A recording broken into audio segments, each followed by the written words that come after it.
Hello, everyone. My guest today is Kevin Yoon. He's the co-founder of growsurf, a referral software for tech startups. He's sharing their journey to $1 million publicly at growsurf.com/open as they bootstrap growth for their B2B SaaS. Previously, he founded a UX UI design bootcamp that was acquired by WeWork and Flatiron back in 2018. Kevin, are you ready to take us to the top? Yes, I am.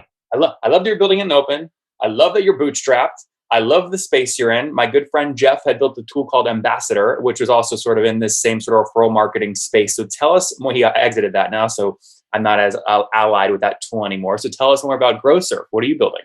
Yeah. First and foremost, Nathan, just want to say I've been a big fan. Listened to your podcast over the years, and it's definitely one of those that kept me going through like the hard times of building this SaaS. So thanks, Kevin. I'm hearing that, man. Just like awesome work. But yeah, getting into growsurf, we really built it back in 2017. It kind of dates back further. It's just like there's a lot of email marketing software. There's like other just tools that you expect to have just out of the box. So when when it came to having some type of referral marketing software so that you could have your own referral program, we didn't really see like a tool that was that was perfect for like tech startups. We saw like enterprise, really pricey. I think Ambassador kind of falls into that.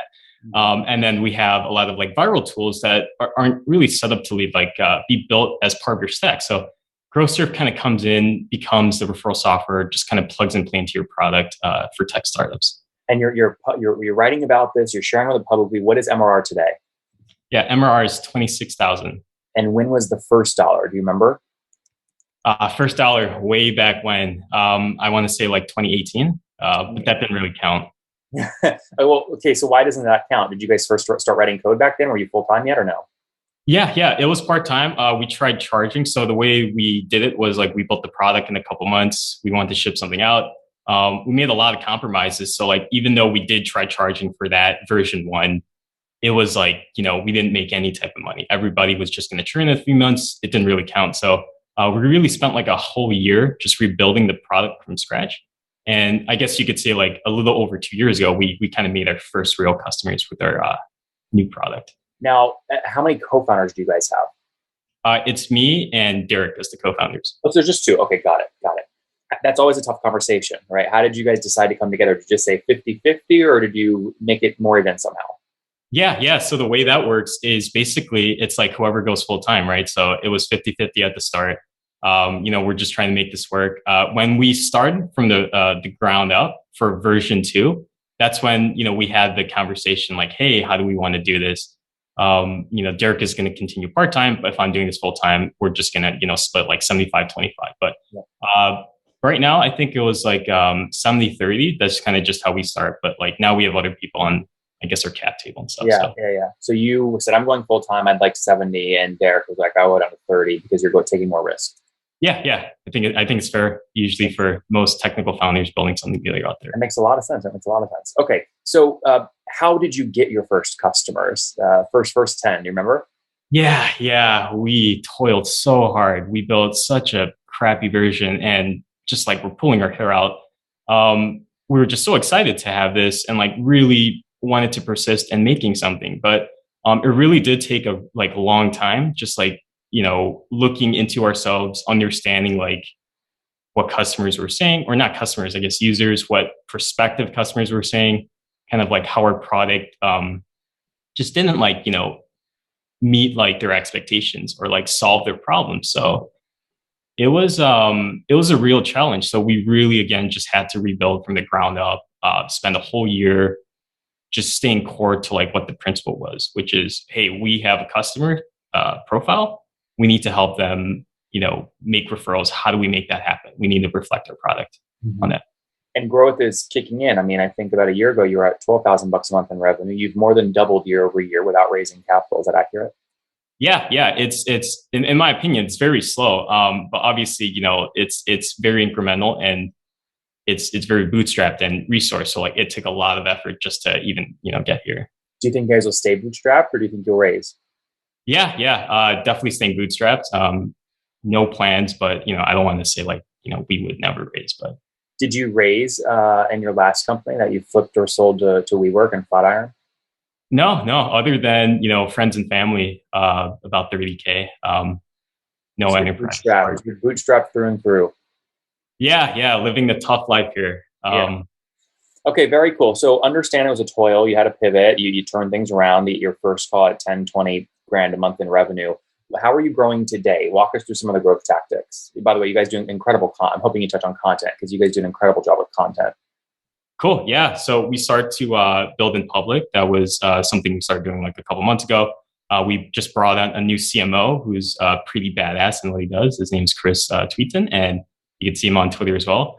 But we just, picked him up this month. We're hiring for a CSM. We're tackling a lot of the to-dos on our list that just made sense. Like now that we have some, capital, we got a burn rate. We're very intimate with like, the revenue coming in, expenses out.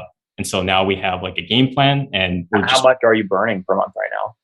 It's going to be about the same. So like we have cash reserves and then 26K burn. Got it. So you make 26K, you'll spend 26K each month. You're about break even every month.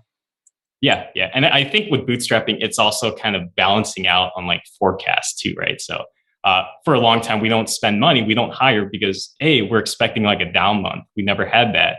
We've had like stagnant months, but like, hey, can we hit a down month? Like that feeling is very scary. So like we want to make sure we're not doing that or like understanding what growth looks like for us historically. So we've had that time to build up. And obviously, most of those expenses goes towards headcount. How many folks are on the team today? Yeah. So we have 4. So that's 3 full-time, 1 part-time. That's great. Okay, 3 full-time, 1 part-time, and the part-time is Dirk? Yeah. Yeah, that's great. And so you, Dirk, the CSM, what are the other 2? We have a technical support specialist who's full-time, and we have Chris, our CMO. The new one. Yeah. Very cool. Okay, talk to me a little bit about customers today. How many folks are you serving? Yeah, we have about 210, 213. 213. And what are they paying on average per month to use the tech? Yeah, ARPU is about 120. 120. Very cool. And I can tell you're on your metrics. People always want to know what dashboards people are using. What dashboards do you like to use? We use Profitwell. Nice. Very good. Like Patrick, love what they've built. Okay, so 213 customers, $120 ARPU. Now, this price point is an interesting one because many people would argue once you get above like 50, 60, 80 bucks a month in terms of the paywall on the website, you have to put touch on the sale because it gets big enough where they want to talk to a human. Have you been able to drive no touch sales at 120 bucks a month pretty easily? That is literally like that is the struggle. Kind of as like a small bootstrap team, everybody wants to talk to you. Everybody wants to have a phone call. Even at our price point, we have people blast us on Twitter, kind of reach out saying like, hey, and then like at the end of the day, so I've spent a lot of time just talking to like different people, just like what's the minimum number we're having, like say like a dedicated CSM or kind of Salesforce makes sense where you're having calls. And that's like 700. And so we're nowhere near that. Our LTV is so low, like it doesn't make sense, but that's our unique problem. And that's what we're, constantly working on improving. So will you move hard one way? Will you either go and decrease your price point, open up top of funnel, but say no touch, or will you quadruple your price point and go more enterprise or try and just keep going down this middle imbalance? Yeah. So because now that, we've had so much feedback, we kind of know like what's the natural feel of like, what do customers want? Like they need a person to talk to. So we can't fight that. We do need a higher CSM. In the future, I do foresee, a price increase just because, we're still not at market. In order for us to just be like a sustaining business, things have to make sense. So pricing does come into play. Yep. And now once you sign these folks up, are they sticky? What does churn look like today? Yeah. Churn is definitely something I'm not, satisfied at all with. So it's around 8%, 8 to 9% on average. Per month, per year. That's just like, I think the last 6 months average. But averaged out like per month or over the last 6 months, 8% of churn. Oh, right. So like every single month will be like a different number, but averaged out. Got it. So we could take sort of 8% times 12 to get your annual churn. Yeah. Okay, yeah. So obviously, it's high, right? So you're doing some interesting things on your pricing page, right? You're pricing right now against number of participants. Is that the right utility value to upsell against? Yeah. That's very interesting because we have B2B and we have B2C. I would say the B2B customers definitely get like a higher return on their investment just because it's such a low price point. They're not having tens of thousands of users. They have like a couple hundred they need referrals for. So definitely something we're still working on. But as far as our model goes, it does kind of make the most sense. But we're still testing things out. Yeah, it's a mature, in my opinion, for your revenue, it's a super mature pricing page because you've set yourself up to upsell against all three axes: number of team members, right? So team-based, seat-based upselling. You have feature-based upselling beautifully built in. You have many utility values built in where you're sort of betting that, hey, people are willing to pay more for more campaigns or pay more for more participants, and you price against those as well. So are you seeing natural expansion happen? Will someone sign up on $90 a month and they'll upgrade themselves to $190 a month? Yeah. So we have auto upgrades on, which is the cool part. So that's what a lot of our growth comes from, too, of just customers naturally kind of, growing. That being said, the churn does come from customers who don't get the results that they need. And, obviously auto upgrades don't happen there. They just kind of churn out. So the better customers that we get are just the ones that do grow. And, that's how we reduce churn, get those better customers. Yeah. I mean, it sounds like you can double down on those people, right? And, okay, just say the ones that leave, fine, they weren't good fits, but if we can quadruple, like the value that we're giving to these folks where it is a good fit, your net dollar retention is still way above 100%. Yeah. And I mean, that's the goal, net retention, just like how do we get from what we have right now to like above 100%? What is it right now, net? I think it's about 90%. And that's actually not like horrible, right? So you're 10 points away from your expansion revenue, making up for all your lost revenue in any given period. Yeah, not bad at all. Great. Very cool. Talk to me a little bit about the space in general, right? So it's a super fragmented space, in my opinion. Why are people choosing growsurf over some competitors?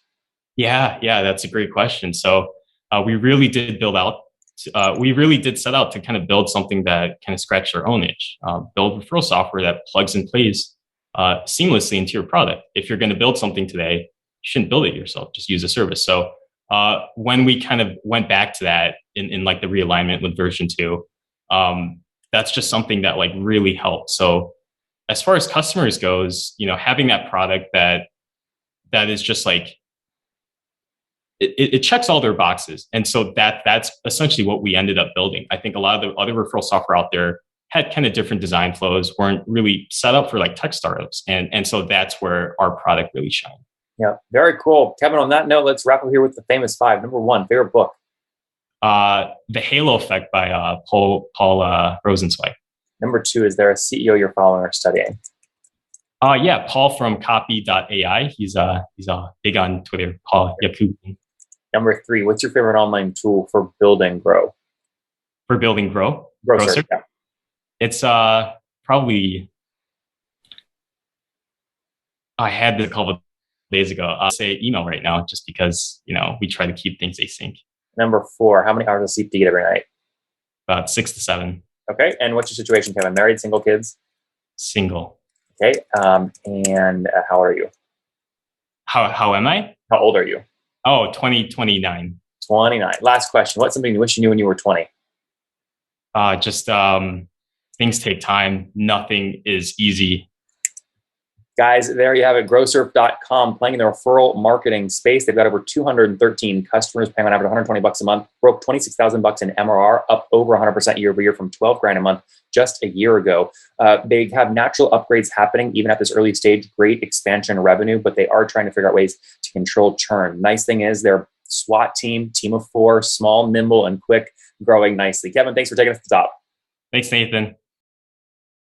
One more thing before you go. We have a brand new show every Thursday at 1 p.m. Central. It's called Shark Tank for SaaS. We call it Deal or Bust. One founder comes on, 3 hungry buyers, they try and do a deal live, and the founder shares back-end dashboards, their expenses, their revenue, ARPU, CAC, LTV, you name it, they share it. And the buyers try and make a deal live. It is fun to watch every Thursday, 1 p.m. Central. Additionally, remember, these recorded founder interviews go live. We release them here on YouTube every day at 2 p.m. Central. To make sure you don't miss any of that, make sure you click the subscribe button below here on YouTube, the big red button, and then click the little bell notification to make sure you get notifications when we do go live. I wouldn't want you to miss breaking news in the SaaS world, whether it's an acquisition, a big fundraise, a big sale, a big profitability statement, or something else. I don't want you to miss it. Additionally, if you want to take this conversation deeper and further, we have by far the largest private Slack community for B2B SaaS founders. You want to get in there. We've probably talked about your tool if you're running a company or your firm if you're investing. You can go in there and quickly search and see what people are saying.